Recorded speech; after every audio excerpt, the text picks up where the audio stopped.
Yeah, you order a cab? How you doing? I'm good. It's wet outside. It'd be better if it was drier.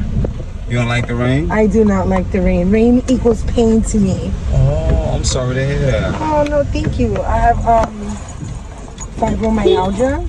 Yeah. And whenever it rains, it makes it a lot worse. So,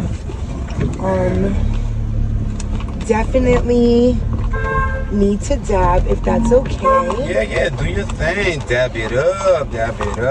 You know, there's not a big dab culture out in the East Coast. Even though I was born and raised in the Bronx, I actually I took 11 days to go out to Cali and learn how to dab, because it's really the only thing that touches the pain.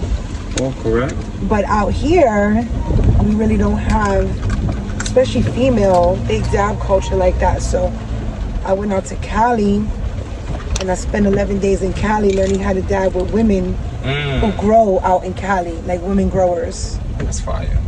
And then I brought that back here and I met a couple of other headies and I learned about hash. And now I only dab hash. I'm a bougie dabber. That's what they call it? That's what I call it. Oh, jeez. I really haven't dabbed that much. I probably dabbed like 4 or 5 times in my life. Yeah. You know? I'm really like in love with the flower, with the whole rolling process, or if there's a comb stuff in it, you know. But the dabs, they open your chest up like, boom. I think it's okay. So I hear that a lot, and I think you got one or two things happening. You're taking a dab that's too hot, and or you're dabbing something that's high in solvents and it's causing your lungs to react. Oh. I feel like a good hash at the right temperature should not make you feel like you cannot breathe. Okay. I look at dabbing as like, you know, and someone explained this to me once, it's so funny. But you know the apple juice frozen that you get in the supermarket that you gotta add the 4 cups of water? Correct, yes. Dabs is like that frozen apple juice concentrate. You can't take it, it's bitter, right? And then the flour is what happens after you add the 4 cups of water. Ooh. Right? So shout out to my bro Smokey J. He taught me that way because I couldn't understand why the dabs would take away the pain so fast. But no matter how much I smoked, I'd have like I don't mean to cut you off, but damn, they loud. Welcome to New York City. Welcome to New York City. Correct, right? Welcome to New York. So I couldn't understand that, and then I understood that when I'm dabbing, I'm at 92% THC. Sheesh. Right? So, and you're at flower at maybe 30 to 40% THC. Very nice.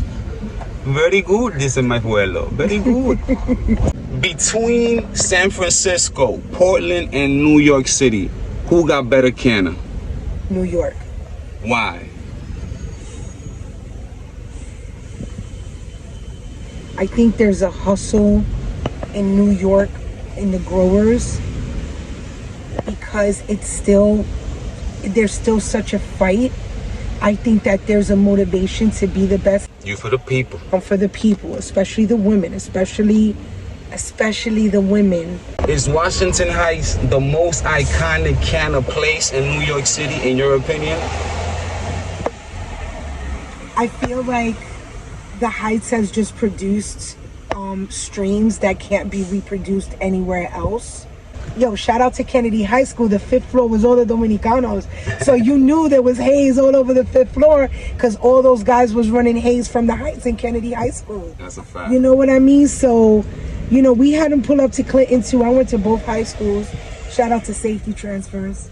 Nice, you know, for being a nice. badass in high school. But yeah, like Heights is the most iconic.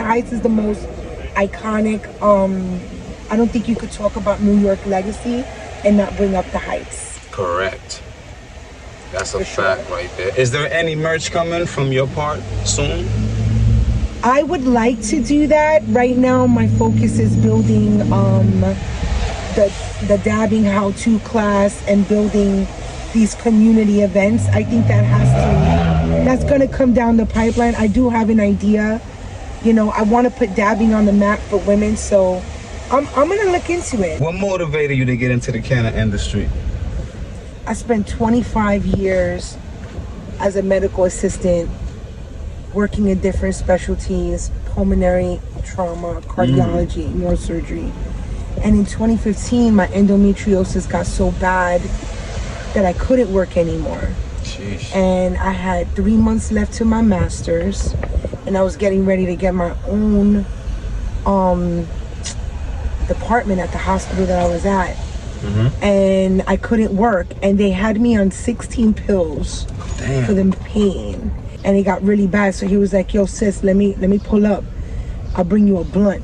And I was like, yo, but if I go back to work, they'll test me, because I smoked in high school. Correct. But never medicinally. Back in the 1900s.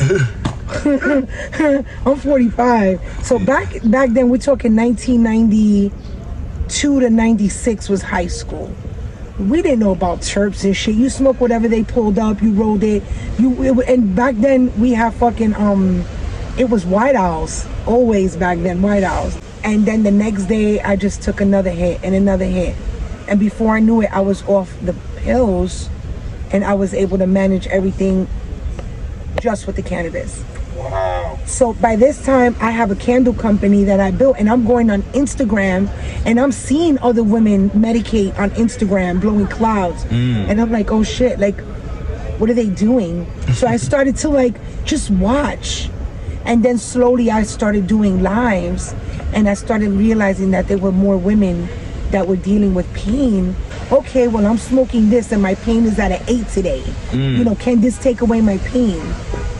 And then I just came outside. I met Kim B, and I've just been doing Queenee ever since. Shout out to Kim B. Shout out to Kim B. Shout out to Tribe Toe. Shout out to the whole fam. Amazing, amazing. What can people expect when they visit your page?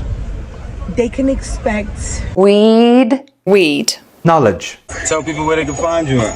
on Instagram, Queenee the Canna Critic, the with a D-A, Canna Critic with a K. We're trying to keep the Instagram full for as long as we can. YouTube, Queenie's Canna Clubhouse, Twitter, Canna Queenee, Snapchat, TikTok, and I think it's Queenee the Canna Critic on those as well. That's fire. And All White Boy Cav 164, La Marina Boys as well. with that good old haze. Always Cuban Black.